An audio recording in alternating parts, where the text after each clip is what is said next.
Saudações, senhores e senhoras, alunos e alunas.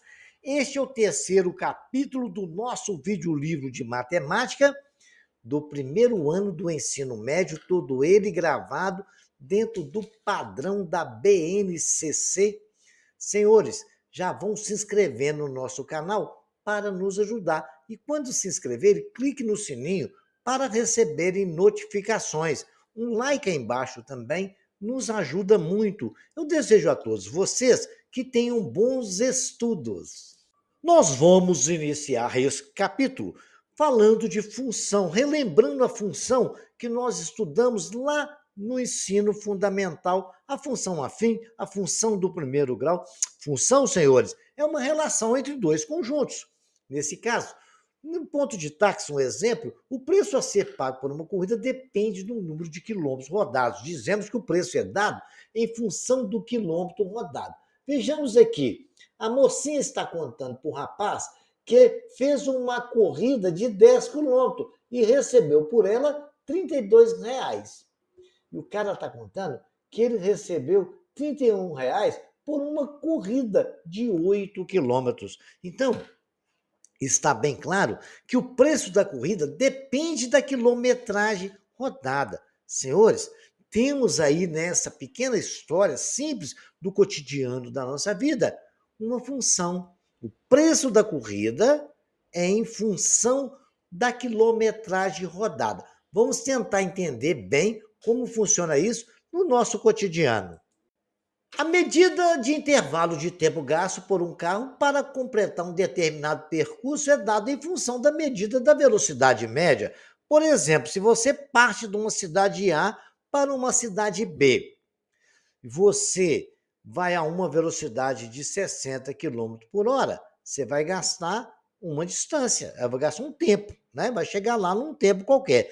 Mas se você dobrar a velocidade para 120 km por hora, você vai gastar metade do tempo. Concordam comigo? É a lógica da vida. Quem corre mais chega mais cedo. Então, a velocidade é exatamente a relação que vai variar com relação ao tempo gasto para chegar ao destino. O número de metros de tecido para fazer uma roupa depende do tamanho da roupa. Se você for uma pessoa muito alta, você vai gastar X tamanho de tecido. Se você for uma pessoa menor, você vai gastar X menos alguma coisa de tecido. Então, a quantidade de tecido varia de acordo com o tamanho da pessoa para fazer uma roupa, a medida da área do piso de uma sala quadrada. Nós sabemos que a área de uma sala quadrada é lado vezes lado, então vai depender do tamanho do lado. Você vai gastar X quantidade de piso se a área sua tiver uma metragem Y, e assim sucessivamente. Todos esses três casos são casos que acontecem dia a dia na nossa vida e é uma ideia de função. Vejamos mais alguns exemplos. Ana foi ao supermercado com a mãe dela para comprar algumas caixas de suco para o aniversáriozinho do irmão dela. No supermercado, uma caixa custa R$ 2,80, duas caixas, então R$ 5,60, não é óbvio? E assim por diante. Na tabela, podemos perceber que o preço a pagar é dado em função do número de caixas do suco adquiridas, ou seja, o preço a pagar depende de quantas caixas foram compradas, não é isso? Se você comprou uma caixa, você vai pagar R$ 2,80. Se você comprar duas caixas, vai pagar R$ 5,80, R$ 5,60. Três caixas, R$ 8,40. Quatro caixas vai sim, sucessivamente, passa para R$ 11,20. Cinco caixas, R$ 14,00. 10 caixas, R$ 28,00. N caixas, que eu não sei quantas ela vai desejar, vai ser 2,80 multiplicado por N, onde N é a variável, que varia de acordo com a quantidade de caixas.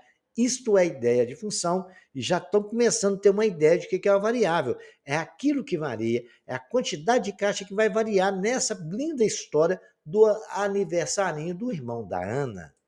O professor de matemática aqui que vos fala inventou uma máquina.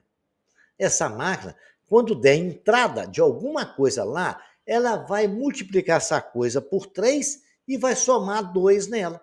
e na saída vai sair um resultado. Isso é uma função. A função da máquina é essa. A função da máquina é multiplicar por 3 e somar 2.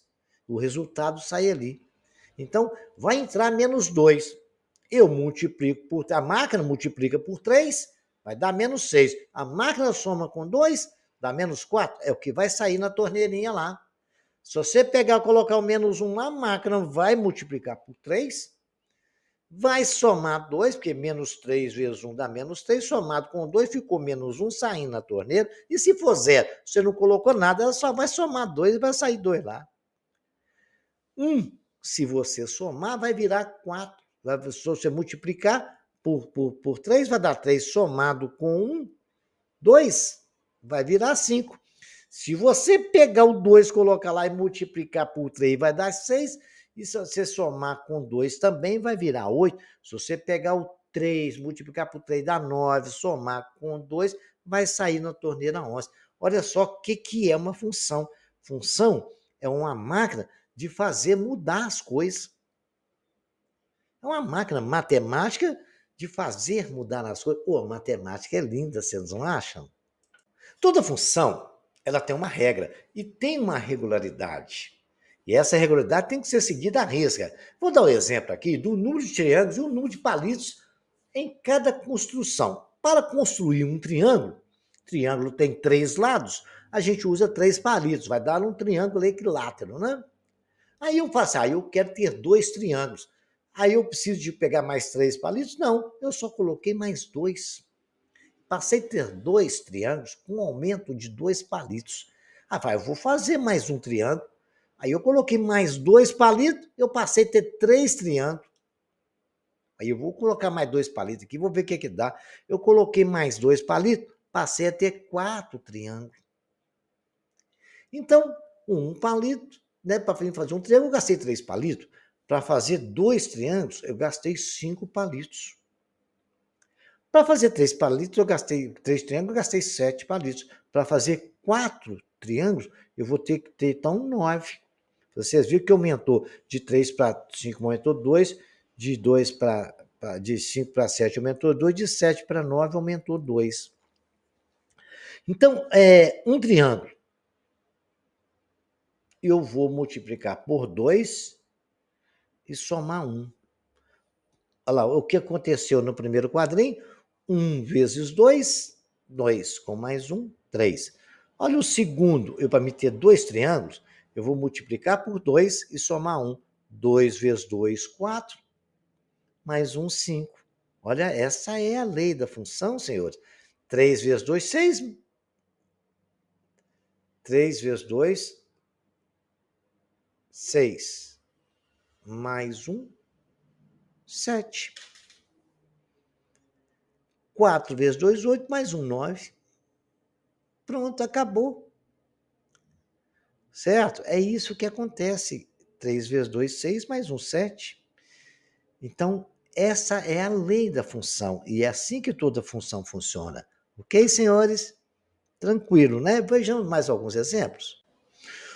Função, como nós já estudamos, é uma função, é uma relação entre dois conjuntos.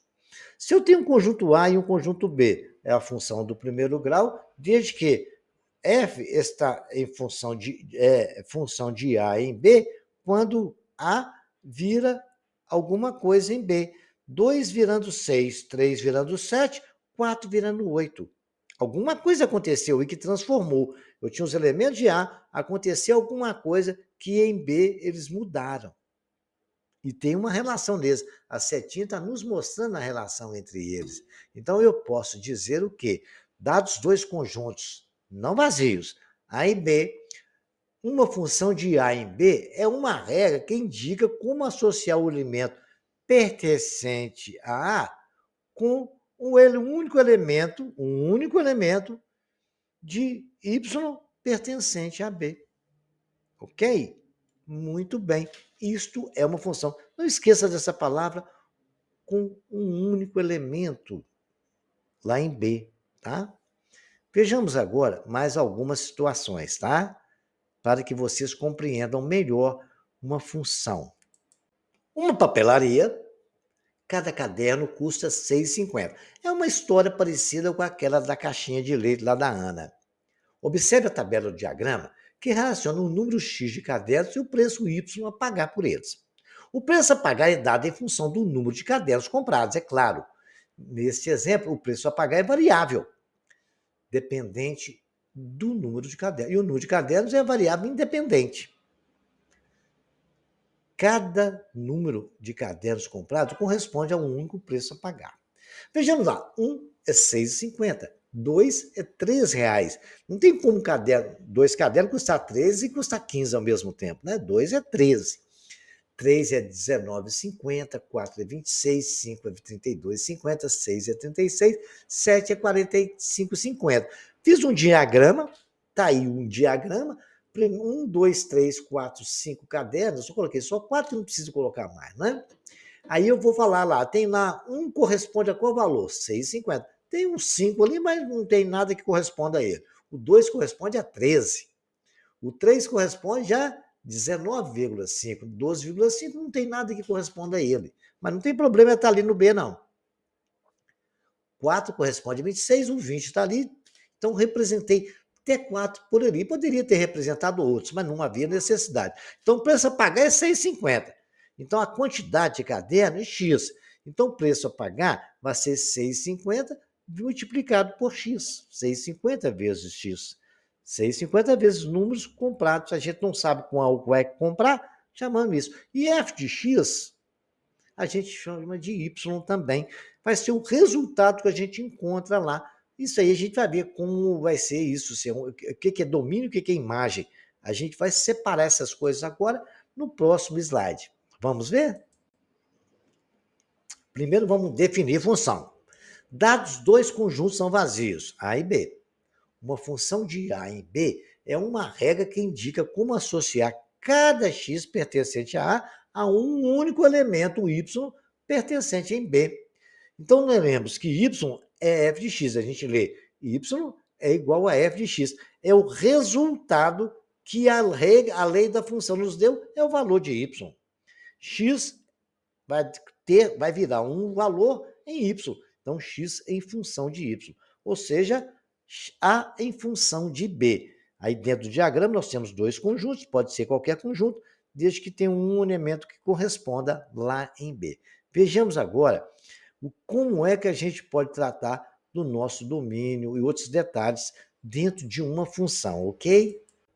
Nós vamos estudar agora o que é conta-domínio, domínio e um conjunto imagem, certo? Vejamos o que são essas três coisas. São muito importantes, mas são coisas simples. É uma questão de memorizar. Dada uma função f de A em B, temos uma função f aí representada num conjunto x virando y, é do conjunto A em B. Muito bem. Chama-se domínio da função D, o conjunto, somos de domínio da função D e o conjunto B conta domínio. Chama-se domínio a função B. E o contra, chama de D, domínio D, letra D, tá? E o contra-domínio, conjunto B, que a gente vai chamar de CD da função. Para cada x pertencente a A, o elemento y e b chama-se imagem de x para a função f, o valor assumido pela função f de x pertencente a A. E representamos f de x igual a y igual a f de x, certo?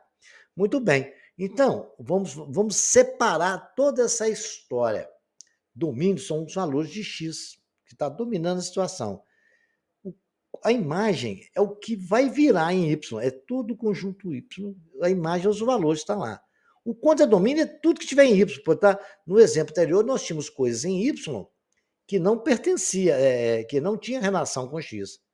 Então, esse é todo o nosso contra-domínio, mas o domínio é o x e a imagem é todos os valores que x encontra em y e o contra-domínio são todos os conjuntos B, todo o conjunto B, ok?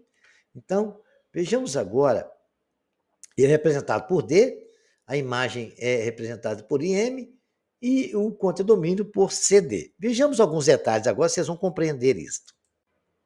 O conjunto de todos os y assim obtidos é chamado de conjunto imagem. E a função f é indicado por imagem de f e m. Né? Então, dados os conjuntos, que aí eu coloquei no diagrama também, 0, 1, 2, 3, e o B, esse é o conjunto A, o B é 0, 1, 2, 3, 4, 5 e 6. Vamos considerar que existe uma função de A em B, que transforma x pertencente a A em 2x pertencente a B. Muito bem.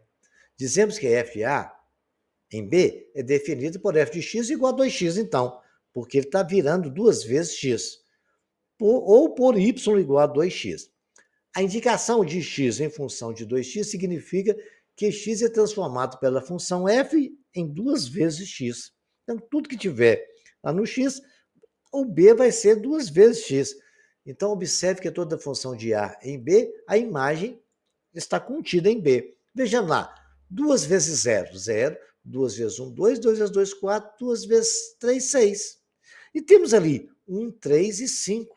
Porque não aconteceu nada com ele, deixa ele ali.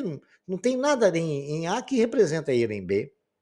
Mas a regra da função que aconteceu isso então chamamos de conjunto de domínio o 0, 1, 2, 3.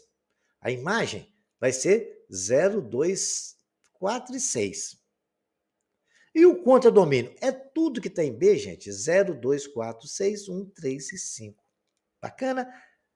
Aí eu acredito que vocês agora têm uma boa ideia do que é domínio, imagem e contradomínio. Veja que, para caracterizar uma função, é necessário conhecer seus três componentes. O domínio A contra o domínio B é uma regra que associa cada elemento de A em B um único elemento, y igual a f de x de B. Nesse caso, o exemplo, domínio é o A.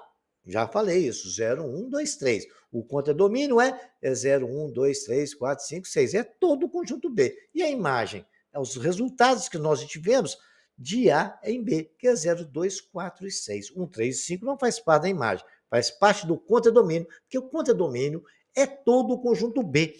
Eu estou insistindo em repetir essa história porque ela é muito importante e vocês precisam saber disso com todos os detalhes, ok? Então, gravem isso. Domínio é todo o conjunto A. Contradomínio é todo o conjunto B. Imagem é o resultado que nós achamos de A em função de B, que no caso nosso é o 0, 2, 4 e 6 separadinho aí dentro dessa faixa azul, ok? Vamos considerar a função f de n em n, definida por f de x igual a x mais 1. Nesse caso, a função transforma todo número natural x em outro número natural y, que é o sucessor de x, né? Quando estudamos sucessor e antecessor, o sucessor é só pegar o elemento, né, do conjunto natural e somar mais 1. É indicado por x mais 1. É o sucessor. A imagem de x igual a 0, f de x é 0 mais 1, 1. A imagem de x igual a 1 é 2, porque 1 mais 1 é 2. A imagem de x igual a 2 vai ser 3, e assim sucessivamente, né? Por diante. Portanto, o domínio de n do conjunto dos naturais. O domínio vai ser igual a n, todos os conjuntos naturais. E a regra é y igual a x mais 1. E o conjunto imagem é n asterisco igual a n menos 0. Quando você tiver n asterisco com n menos 0, então isso é o conjunto imagem, é n asterisco, porque toda hora que você pegar o 0, nunca vai dar 0, né? É sempre vai somar mais 1. Nos naturais. Pode ser que nos inteiros aconteça uma história diferente, mas estamos falando de número natural, tá? O natural começa com 0 e 1. Toda vez que você colocar 0 na função, vai começar com 1. Então, 0 nunca vai pertencer à imagem deste conjunto. São ideias matemáticas que tem que prestar atenção nisso. Por isso, nós estudamos o conjunto de números inteiros, naturais e racionais, no primeiro capítulo, tá? Porque eles são importantes. A gente tem que saber como tratar de acordo com os números que a gente estiver lidando, ok? Vejamos aqui. Quando é citado na função f, a e b, já ficaram submetidos o domínio A e o contradomínio. Já está subentendido isso, né? Às vezes, A é apresentada apenas a lei da função, sem que A e B sejam citados. Nesse caso, consideramos o contradomínio igual a todos os reais. Todo conjunto real passa a ser o contradomínio, que é tudo ele que vai estar envolvido no B, que é o resultado da função. E o domínio A como o maior, subconjunto R, podemos dizer que A está contido em R, tal que a lei dada defina uma função f de A em R. Se está definido em R, porque pertence a todos os conjuntos dos reais. E nós já estudamos, né? Dentro dos conjuntos reais existem até os irracionais. Ok?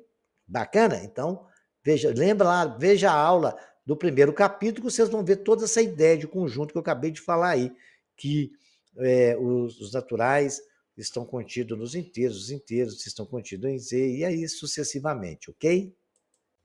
O domínio das seguintes funções nos reais, né? Eu tenho f de x é igual a 1 sobre x. Uma coisa eu já sei. Quando se tem fração, nunca pode ser zero. Então, pode ser qualquer número real ali. Né? Pode ser negativo, pode ser raiz, irracional, pode ser qualquer um. Só não pode ser o zero. Então, só é possível em R se x for diferente de zero. Não existe divisão por zero, né? Então, o domínio de f de x é todos os conjuntos reais menos o zero, ou seja, R asterisco. Ali, raiz de 3 menos x, raiz quadrada de 3 menos x.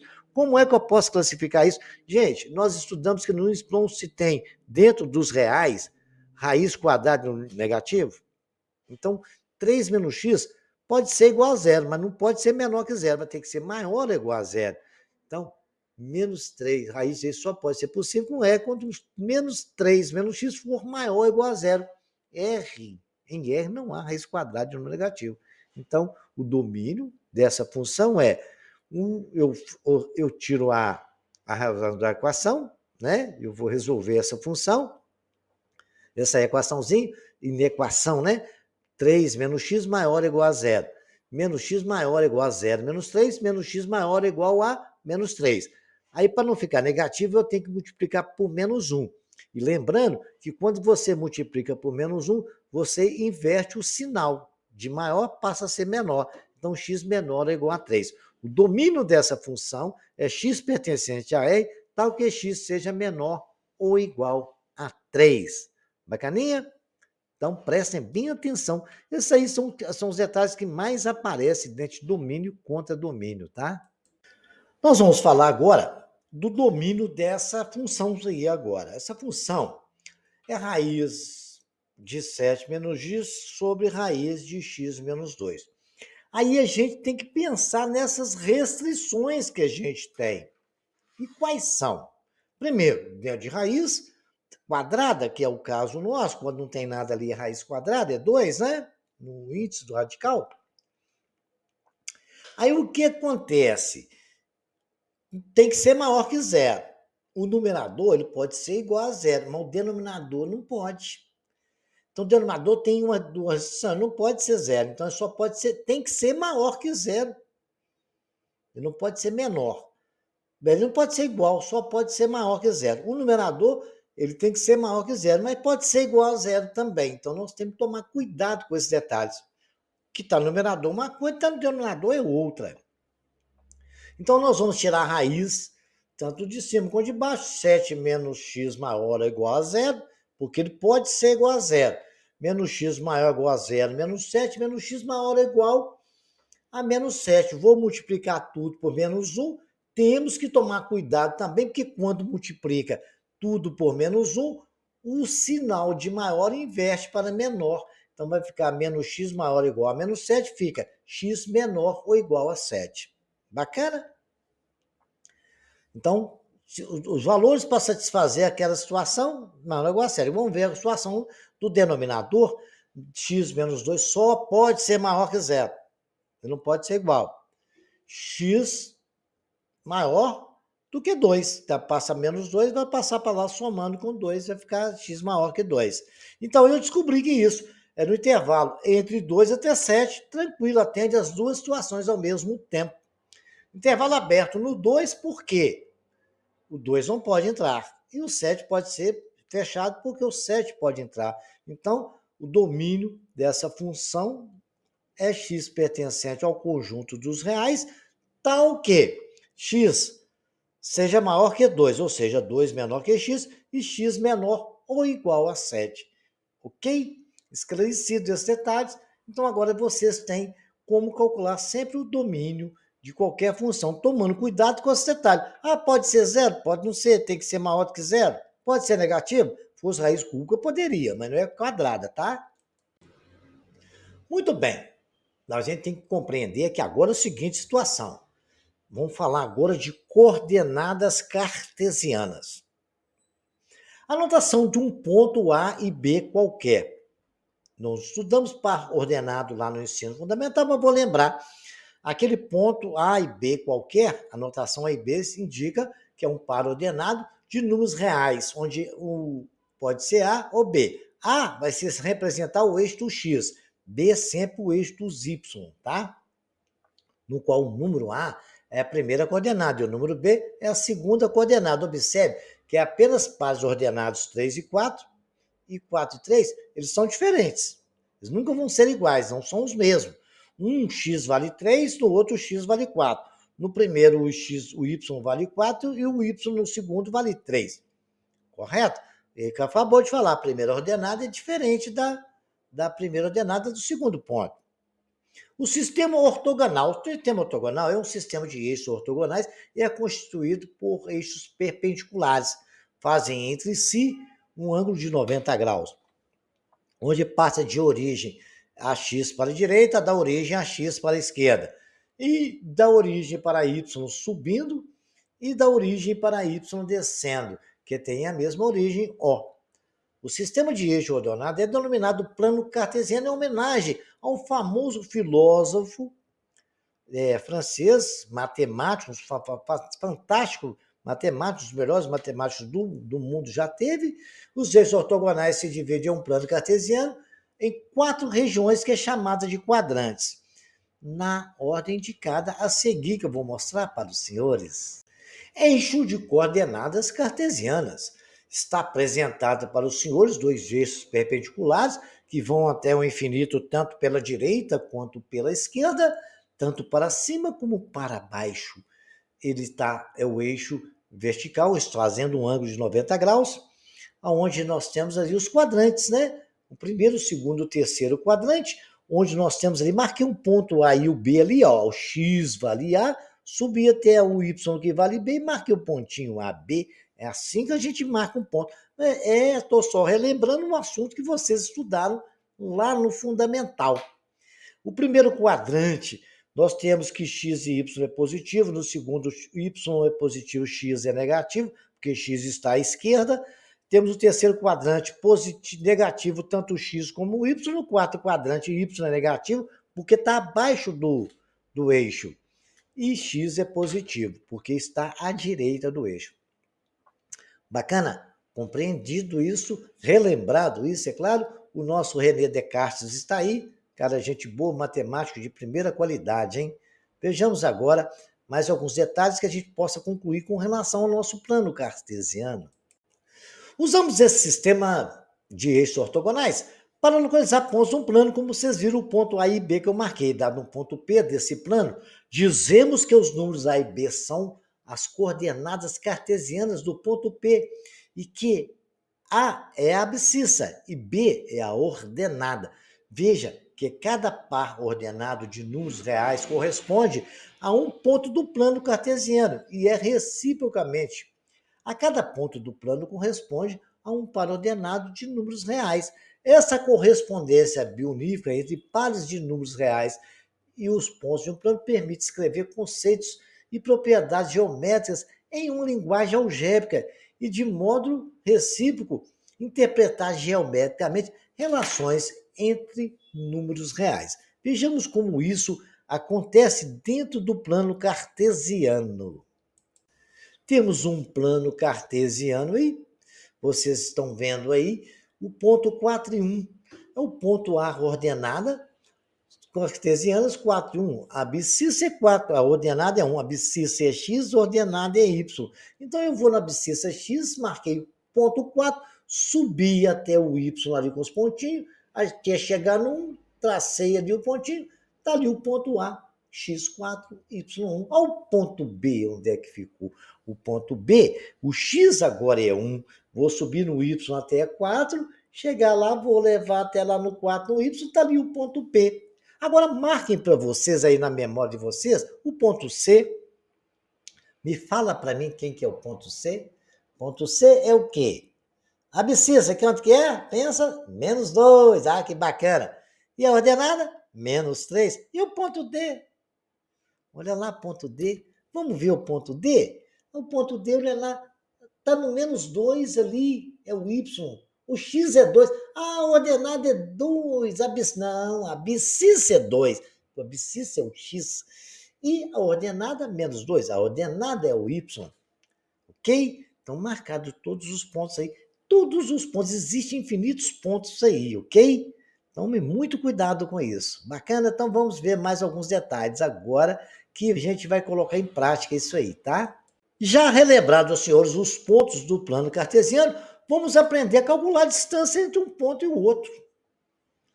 Dados dois pontos A, X e Y, né? X verde, Y verde.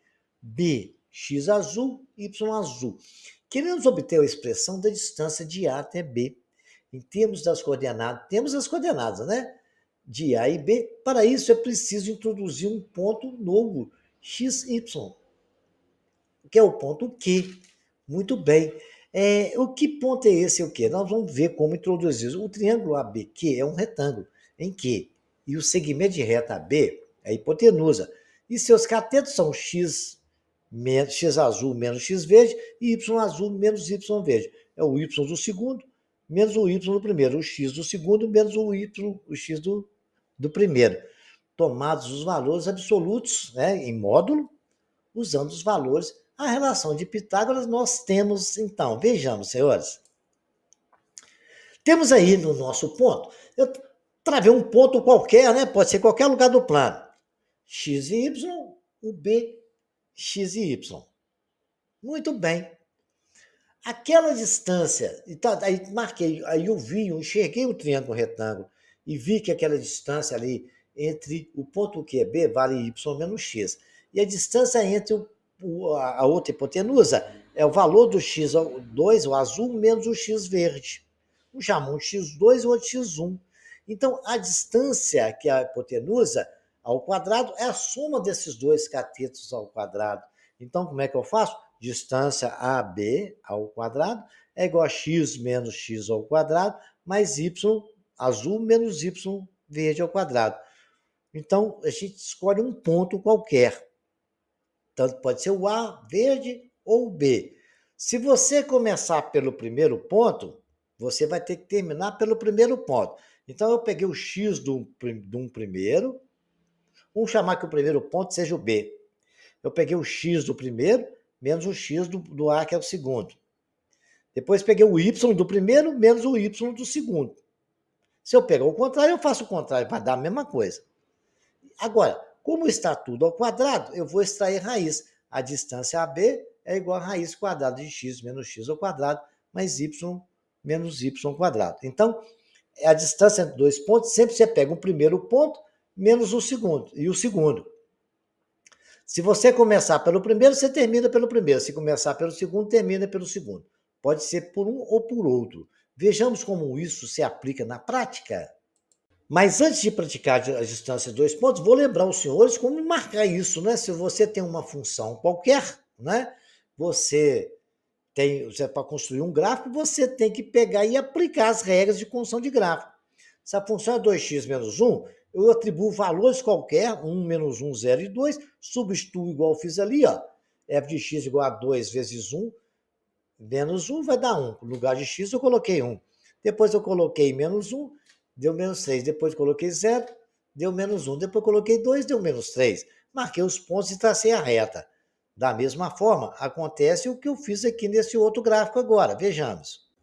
Ao contrário da anterior, essa é uma reta decrescente, porque o A é negativo. A anterior era crescente, porque o A era positivo. Então, eu peguei três valores, 1, 0 e menos 1, onde quando for 1 lá, o x vai dar 1, quando for 0, o y vai dar 0, quando o x for menos 1, o y vai dar 3. Quando o x for 1, o y deu 1.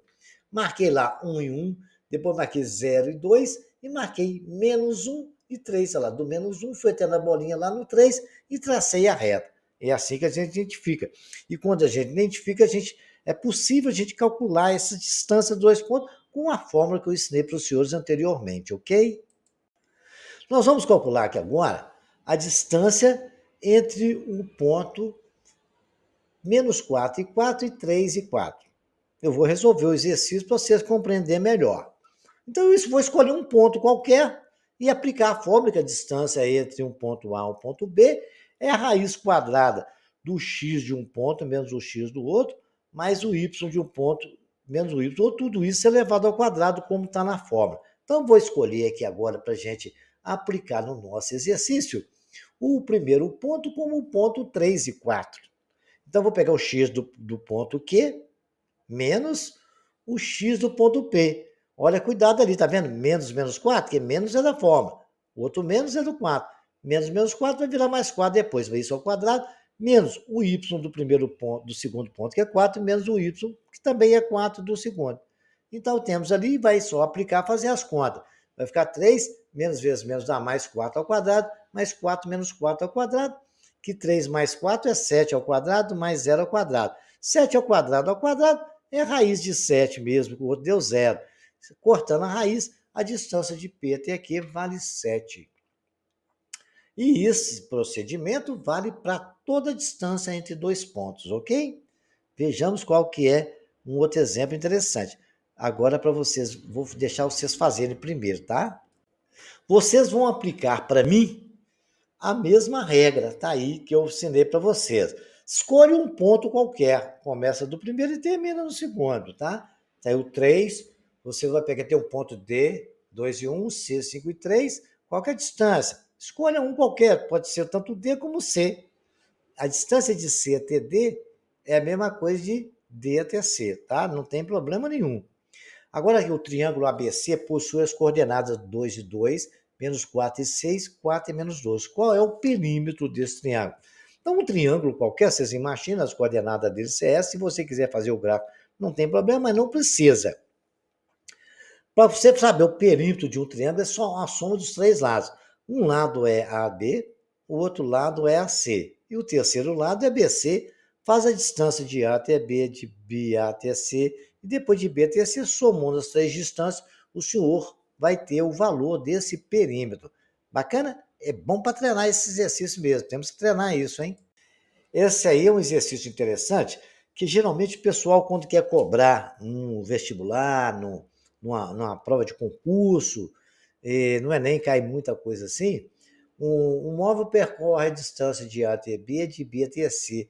Qual que é a distância que ele percorreu? Olha, ele andou de A até B, depois de B até C, eu tenho que saber a distância que ele andou de A até B, depois de B até C. Pois eu sei a coordenada de A, é parte da origem, 0, 0. Até B, B, 3 e 2. E C? C é o quê? É 5 e menos 8? Não, é menos 1 e 7. Menos 1 é o quê? O Y. O 7 é X. Falei ao contrário para jogar vocês na fogueira. Mas tome cuidado com isso, tá? No par ordenado, o valor que está no eixo X é o primeiro, é o A. O que está no Y é o B, tá? Assim, todo mundo sabe que isso aí é um eixo ordenado, que é para um é X e o outro é Y. Tome cuidado com isso aí, tá? Esse exercício eu vou ler para os senhores, vou explicar bem explicado e vou dar um tempinho para vocês resolverem. Vou esperar vocês resolverem. Vou parar a minha gravação aqui e vou esperar aí um pouquinho vocês tentarem resolver. Depois que vocês tentarem, eu vou explicar para os senhores, vou resolver para os senhores, tá? Em uma corrida de aventura através de uma floresta, é necessário encontrar a localização de alguns pontos específicos por onde a equipe deve passar e registrar o seu tempo. Na próxima etapa, as equipes devem passar pelo ponto P, que é 5, e C, não sei qual que é. Além do mapa, as equipes recebem a informação. O ponto P é equidistante da largada, 3 e 6, é o ponto da largada. E a chegada é 9 e 4. O ponto P é equidistante, tem a mesma distância do ponto P até a largada, do ponto P até a chegada. Com base nessas informações, calcule a coordenada do C do ponto P. Como é que faz isso? Então eu vou esperar os senhores fazerem, pensa um tiquinho, equidistante é a mesma distância, tá? As distâncias são iguais. Pense que eu vou resolver para os senhores, tá? Passado o tempo de resolver isso, a gente agora já tem condição de resolver essa parada para os senhores. Temos que entender o seguinte, que o problema falou que a distância do ponto L até P é a mesma distância do ponto P até C. O ponto P é 5,6, o ponto L é 3,6, o ponto C é 9,4. Você falou que é distância, eu já posso escrever isso dessa forma. A distância de L até P. Então, vou pegar a distância de P e L. Vou começar pelo L. Então, vai ficar 3 menos o x de P, menos 5 ao quadrado, mais 6 menos o y, que 6 é o y do ponto que eu comecei, menos o c do P, c ao quadrado. Isso vai ser igual à distância de P até C. Então, vou começar do P até C agora. Vai ser o quê? 5, vou começar pelo P agora, porque pode ser tanto um como o outro, viu, gente? 5 menos 9 ao quadrado, mais C, que é o ponto do primeiro, menos o 4, é o y do primeiro, menos o y do segundo, c menos 4 ao quadrado. Agora, senhores, é só fazer conta. Como eu tenho raiz na direita, raiz na esquerda, se eu levar todo mundo, eu elimino a raiz. Levei tudo ao quadrado. Isso não altera uma equação, né? Elevando ao quadrado, eu tenho 3 menos 5 ao quadrado, mais 6 menos c ao quadrado, igual a 5 menos 9 ao quadrado, mais c menos 4 ao quadrado. Isso são iguais a essa situação. Então, vamos resolver a questão. 3 menos 5 é menos 2 ao quadrado, mais 6 menos c ao quadrado, igual 5 menos 9 ao quadrado é menos 4 ao quadrado, mais 4 menos c ao quadrado. Vou fazer bem detalhado isso aí. Então, vai lá, nós temos menos 2 ao quadrado é 4, mais 6 menos c ao quadrado é igual a menos 4 ao quadrado, que é 16, mais 4 menos c ao quadrado. Desenvolvendo esse produto notável, vai ser 4 mais o produto do primeiro, 36, menos 2 vezes o primeiro pelo segundo, menos 12c, mais o quadrado do segundo, c ao quadrado, igual a 16, que é 4 ao quadrado, certo? Que está lá, é o que nós calculamos, mais o produto notável, o quadrado do primeiro, c ao quadrado, menos 2 vezes o primeiro pelo segundo dá menos 8c, mais o quadrado do segundo. Quanto que vale o segundo? Vai ser 16, porque 4 ao quadrado é 16. Agora eu vou somar os termos comuns, né? Tem 4 mais 36 dá 40, menos 12c mais c ao quadrado é igual a 32, que é 16 mais 16, mais c ao quadrado e menos 8c. Vou passar o c para somar com c e número com número. Então, eu tenho menos 12c mais c ao quadrado. Está menos 8c na direita, vai para lá mais 8c. Está mais c ao quadrado, vai para lá menos c ao quadrado igual a 32. Está mais 40 na esquerda, vai para menos 40 para lá. Agora é só fazer conta, né? C ao quadrado com c ao quadrado, cortou, menos 12c mais 8c dá menos 4c, igual a menos 8, que é 32 menos 40 é menos 8. Divido todos os membros por menos 4, vai ser C igual a 2, que é o resultado que nós achamos, a coordenada de C, que o examinador nos pediu. Quem não deu conta, tá a explicação, volta no problema, não olhe a minha explicação, tenta resolver. Se tiver dúvida, volta aqui, tenta resolver até entender bem. É aqui que nós aplicamos conceitos de matemática que nós estudamos aí bastante tempo, né? O exercício 6, está aí a distância entre menos 2 e y, 6 e 7 é 10. Qual é o valor de y? Mamão com açúcar, só jogar na fórmula você já tem um resultado, né? Muito bem. Sendo A 3 e 1, B menos 2 e 2, C menos 4, agora são vértices de um triângulo equilátero. É um vértice de triângulo retângulo, é o vértice do triângulo isósceles e não retângulo, é retângulo e não isósceles, nenhuma dessas. Resposta. Então, vocês vão ter que calcular qual a distância de A até B, qual a distância de B até C e a distância de A até C. Aí vocês vão saber que tipo de triângulo é esse. Aí vocês respondam aí para mim, por favor. Qualquer dúvida, estarei à disposição dos senhores nos comentários. Exercício 8, né? Ele é bem bacaninha. Se os pontos A é igual a menos 1 e 0, B é 1 e 0 e C, X e Y são vértices de um triângulo equilátero. O que é um triângulo equilátero? Os lados são iguais, né? Então, a distância de AC vale quanto? Dados os pontos A1, menos 1, B5, menos 7, C, X, menos 2, Determine x sabendo que o ponto C é equidistante do ponto AB. Eu já falei o que significa isso, vou deixar vocês pensarem. Não vou dar dica, não. Seja AC uma diagonal de um quadrado ABCD. Se A é igual a menos 2 e 3, e C 0 e 5, a área do ABCD em unidade de área é, pensa aí direitinho, tá? Vai ter que calcular a distância entre dois pontos aí, para resolver isso, depois calcular a área de um quadrado, né? A área do quadrado é lado vezes lado, ok?